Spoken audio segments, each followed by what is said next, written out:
Welcome to Most Writers Are Fans. This is another one of our mini-sodes. This is going to be top two. We're going to talk about our top two books that we've read this year. And I'm joined by my good friend, Chris Clarkson. Say hello, Chris. Hi, thanks for having me, Terry. So Chris is a children's author for sure. As a young adult, what you would call your other book? Yes, I would say young adult for sure, and children's book writer too. Yeah, so I met Chris. This is probably more than I need to go into on a mini-sode, but I'm going to do it anyway. So, so I met Chris on the book tour. There's a live episode on the feed that you're going to check it out. But then we randomly were in the same town later on in the book tour. And also, he's just been a great shoulder to lean on now and again whenever I've had struggles. So I've really enjoyed having. We talked about having new peers in the writing community, and you have become one of those for me for sure. So I really appreciate having sort of somebody that I know I can depend on if I ever need to. So thank you for Yeah, that. same Terry. I'm very glad that we established this friendship and also just like this back and forth when it comes to writing, because it is so important for writers, to find each other and bounce our ideas and just also like support each other when we're going through the trenches that we all know comes with writing. Yeah, and we talked about this a lot in the podcast, but writing is just such an isolating experience that you have to have other people, because the truth is no one in your life knows what it is, right? Truly no one, if you don't do this, no one knows what this is. So you need people that understand it. Right. They don't understand the unique stresses that comes with being a writer. Yeah. All right, so like I said, we're going to be talking about our top two favorite reads this year, and the way that I do end of year things is I never worry about what came out that year, because frankly, it is hard to find time to read any book I want to read, period, much less new things. So we're not going to worry about if it came out in 2024. That is fully irrelevant to this list. These are just books that we've read, that we've enjoyed this year, that we think other people might want to know about. Chris, you want to start out? Give us your first pick. Sure. So I've read so many books this year, but one of the books that really stood out to me, it didn't come out this year, but it was I'm Glad My Mom Died by Jeanette McCurdy. And that book really stood out to me because it was just really refreshingly honest. And I remembered watching iCarly and watching her as Sam and just really having no idea.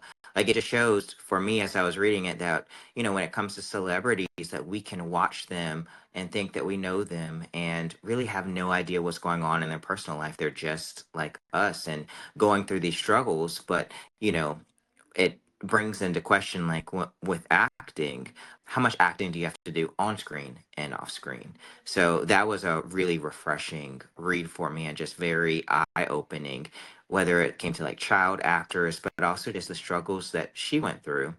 And also, even though I can't relate to the experiences that Jeanette went through, I just imagined when I was reading it that so many people that were going through things like bulimia or, abuse, emotional abuse by a parent, how reading that might make them feel less alone. Like, oh, wow, she is going through that too, or she went through that. Yeah, I hadn't read I'm Glad My Mom Died. It's on my TBR, right? As every book in the world basically is. But I remember whenever it blew up. I remember this book being a huge deal whenever it came out. And I love Jeanette McCurdy, and honestly, just to throw this out here, I just love kind of catching up with child stars that we grew up with, because Yes. I think that first of all, it is such a bizarre experience, I'm sure, for them, and but also for us to some extent, to be super famous at such a young age, and then you just kind of aren't after that. Right. When they choose to walk away, or even whenever they don't, whenever they audition and try to make it and they just don't for whatever reason. It's got to be such a strange experience to have had that time in your life where you were such a big deal in people's lives, and now you're just Right. not. And it's always sort of fun to catch up with, because I mean, think about the fact that she was in Sam and Cat with Ariana Grande, right? Like, Yes. imagine her going to see Wicked and her co-star, literal co-star, is in it. It's got to be Yeah. crazy for somebody who has probably wanted to make it as an actress, you know? Right. And, the thing that's so interesting is that that's a big part of the book. When she was working on Sam and Cat, she spoke a lot about how Ariana got these privileges. And she's like, we're equally billed, but yet Ariana gets to do this and I'm still here. And so while I was watching Wicked, which I really enjoyed, by the way, what I was thinking about was what does Jeanette think about this? But then Yeah. again, that goes back to, even though she wrote this very personal memoir and told us about experiences that she was going through, it gives us this false belief that we know where she is now. But the truth is that since she wrote that book, she could have evolved elsewhere. She may not think anything of Wicked, or she may really enjoy it.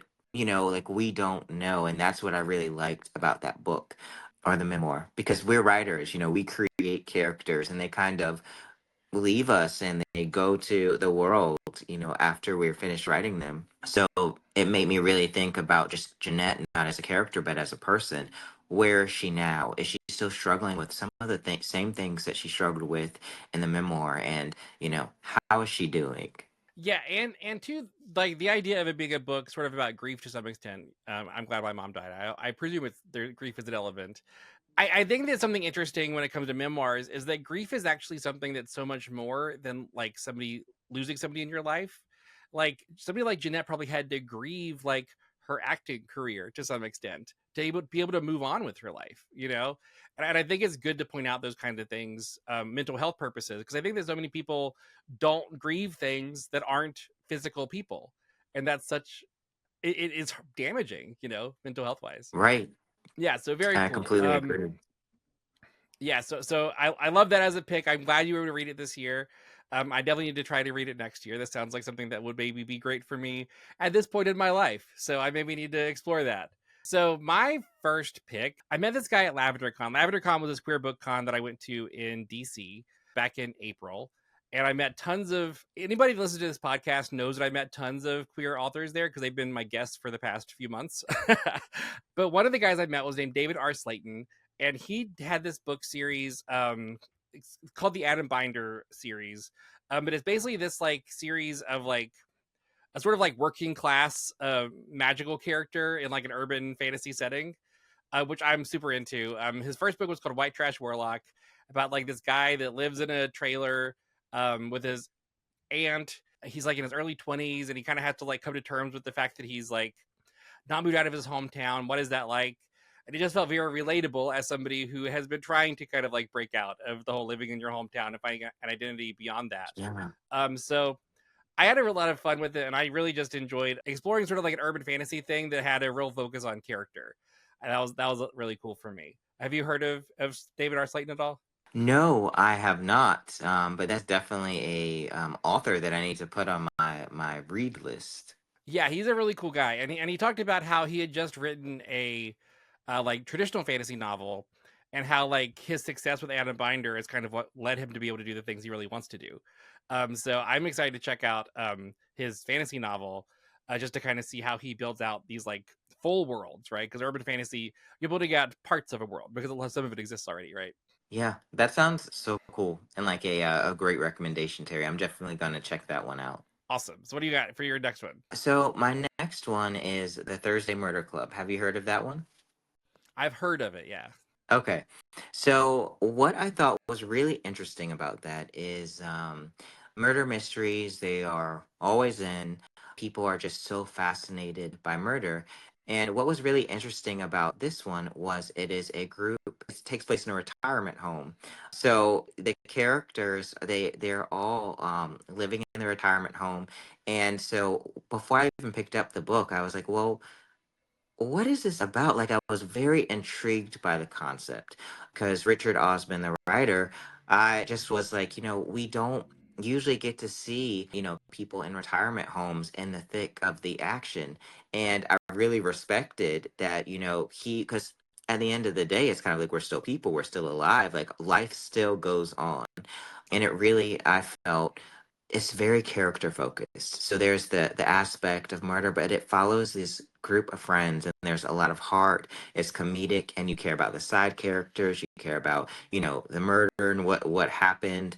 And I love the book. There, it's a series, and it's being turned into a Netflix show, which I can't wait to watch. But I've read all of the books that he's come out with for that series so far. I'm excited to hear who the cast is going to be because Netflix shows usually can get pretty big names, and when you think about like older people, like that's pretty Yeah. exciting to think about who they might be able to grab for that.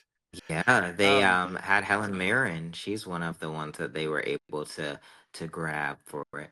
Oh, wild. That's huge. Yeah, so I love this because I'm a big fan of any sort of geriatric and mysteries. I love. Murder She Wrote is like one of my favorite shows of all time. So I'm very bought into this already. And I love the idea of just sort of like a character focused because my favorite episodes of Murder She Wrote were all the Cabot Cove episodes where we got to explore her neighbors and the other people that were in her life. So very exciting to think about. And too, like I love that it's gonna be a show too, because like I didn't read Heartstopper until I watched the first season of it. And I feel like I didn't lose anything from doing that. Like it just made me want to read it more because it was so good. So as long as this show is good, then it will maybe inspire me to want to read even more of it and sort of delve into this world even more, which I always love. Whenever they do adaptations that are good, if Helen Mirren's in it, it's probably going to be good. So I feel confident. Yeah, it definitely has a lot of good material to fall back on, so I'm excited to see it. All right, so my last pick is I finally read Yellowface by R.F. Kuang this year, and it is Ooh. so good. Have you read Yellowface? No, but Terry, that is high on my list. Everyone's talking about it. I see it everywhere. It's a book that I keep seeing that I want to read, but I never put it on my to read list. But as soon as we're done, I'm gonna go ahead and add it. Yeah, so I love R.F. Kuang. She was part of that Hugo debacle this past year, where a lot of Asian, specifically Chinese immigrant or even connected to Chinese immigrant people weren't nominated because the World Fantasy Worlds were awards were in China this year, and there was like some like shenanigans with the Chinese government. So that's whenever I Mm, started paying attention to her because she was being very yeah. public about like I should have been nominated for this. People told me I knew how many there was, like I should have been up for this, and I wasn't. And I Mm. thought it was cool to see an author speak up for themselves in that way because frankly we don't Yes. that often, nearly as much Mm. as we should. So that's a thing that stood out to me. But then but then also the fact that she's been writing these fantasy novels that people are loving, that are like really leading the genre, makes me want to check her out more. But Yellowface was the first like big thing she had done, and I had listened to a podcast where they interviewed her, and she was chatting about how she wrote this in more of a like shorter style, like almost like tweets almost, and how she'll probably never write that way again, but she did it because she wrote during the pandemic, and it was just how she could like process things was it in like shorter, a little more compact ways. So I was like, that sounds like right up my alley because it won't take as much time to read, which was true. I loved it. So it was a good time. And what I love about it too is like with the name Yellowface, you think it's going to be a lot about race. And race is definitely like an element, but it's not what it's really about. It's really a lot about sort of like this imposter syndrome that we feel as authors, which like God knows every author has experienced that because you never feel like you're where you're supposed to. You always feel like it's a weird thing with the writers, right? Because like you feel like you're not as successful as you should be, but you also feel like when you're in the rooms with the successful people, you're like, how did I get here? What is going on with this? And it's never Right. always, it's always both. Both of those things are always existing at the same time.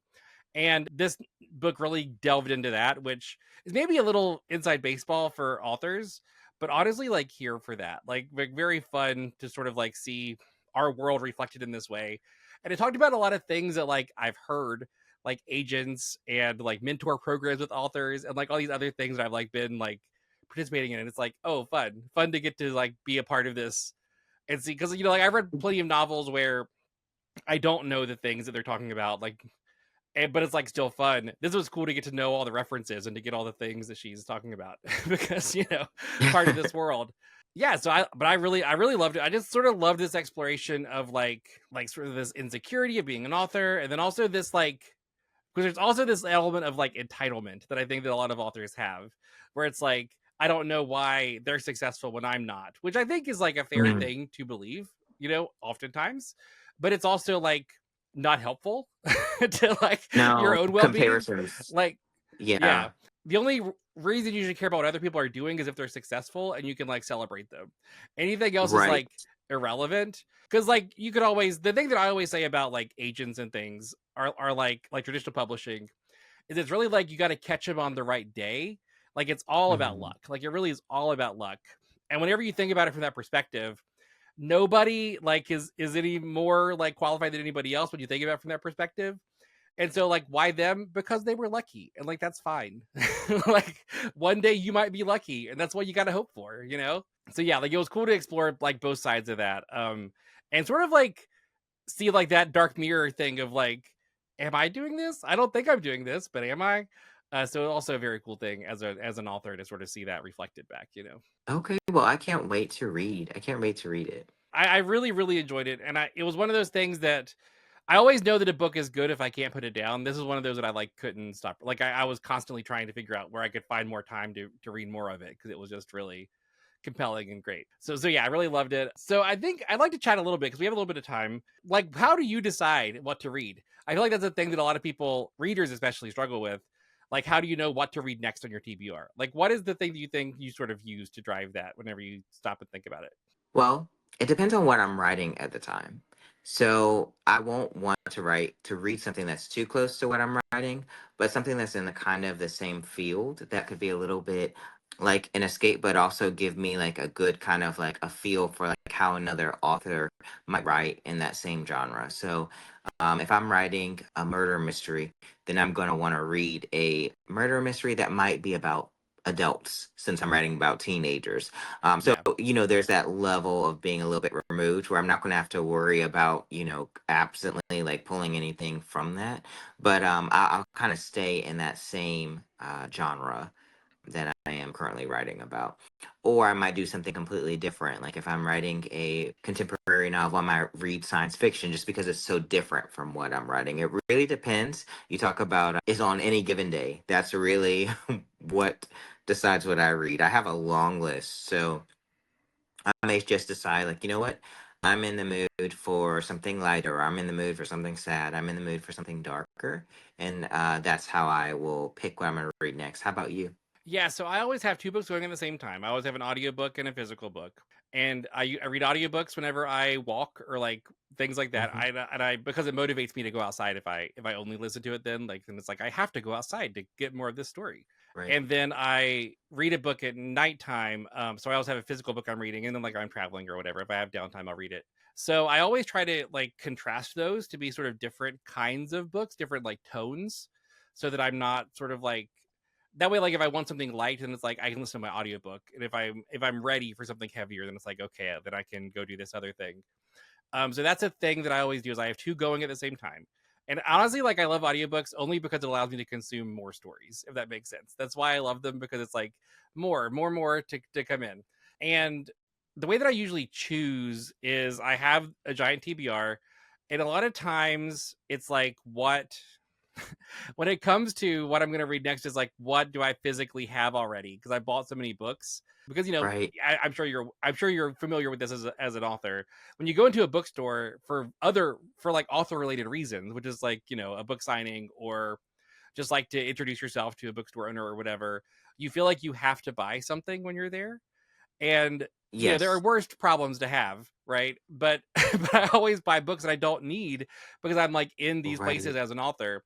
And so usually I choose what physical book I'm reading based on what I physically have already, because I just keep Right. buying things from these other places, which I think is helpful because it's like what is close at hand. You know what I mean? Like what can I reach and pick up and not have to go out and find. And then my audiobooks, I usually wait till I have an Audible credit. Then I just try to find something that is like I don't really use my TBR usually for my audiobooks. And I just kind of like Okay. look at the recommendations and try to go that to kind of like let the algorithm take me places. You know what I mean? To kind of like let me Okay. experience things that I maybe wouldn't experience otherwise. So that's sort of how I tend to choose is what do I own already for the physical books, then what is the algorithm telling me for the audiobooks. Okay, that's pretty cool. I like how you do it with the audiobooks. That is a way to definitely be introduced to books that you might not have heard about, but are similar to what you read before. And I've never thought about like picking my audiobooks that way. They are always on the TBR list. Yeah, I just think it's a fun way to like because also like I always want to read more indie books, but especially like my Yeah. friends that I have indie books, I want to read them, but it's like who has the time? Like and also like I don't want to give up reading these other books. It's not that I don't think their books are as good as like other bigger books, but it's like I've already got these books in my house and I'd love to read Mm. your book, but like I can't find the time. So I also like the Yeah. idea of reading other indie books through audiobooks, because Audible might suggest more indie stuff to me, since I have read indie stuff on there in the past. And Hmm. also I love the idea of meeting indie authors that I haven't actually met through their audiobooks, Yeah. which, Yeah. when you do this, is sort of a fun experience. Right. That's cool for sure. Yeah, well, it was so great to catch up with you, Chris. Anything going on that you'd like people to know about? It was great catching up with you too. I am just looking forward to relaxing a little bit for the holidays. What about you, Ter? Yeah, I same. There's gonna be plenty of podcast episodes coming out, so stay tuned for those. But holidays coming up. As a teacher, as a full time high school teacher, having 2 weeks off for Christmas is like pretty appealing. Because Yes. we're like a week and a half. When this airs, it'll be like a week away. So like I'll be so close. Yeah. So I'm so ready for that. Just because this year has been. I don't think this is unique to me. This year has been a lot. This year has been a lot to deal A with. whole lot. So having some time to rest and just sort of like recuperate and not have to think about things is like really appealing. So I'm Yeah. excited for that. I agree. I agree. I am with you there. All right, so happy holidays to anybody listening. I hope you also have a great holiday season, and let us know what you're reading. Send us an email or leave a comment or whatever. We love to hear it. All right, thanks so much, Chris. Talk to you later. Thanks again for having me, Terry. Most Writers Are Fans is a Starlight King production. Special thanks to our guest, Arden Counts. The audio and video for this episode of Most Writers Are Fans is edited by AJ Kumar. If you didn't know there was video, Most Writers Are Fans has video episodes now. They can be found on YouTube and Spotify. If you'd like to support the podcast, please rate and review it. Also make sure to subscribe so you never miss an episode. If you'd like to send a message, record a voice message, or leave a comment, please visit the Spotify page for this show. Find out more at mostwritersareFans.com. You can also email us at press@starlightkingpress.com. Thanks for listening, and until next time, don't be afraid to tell your story.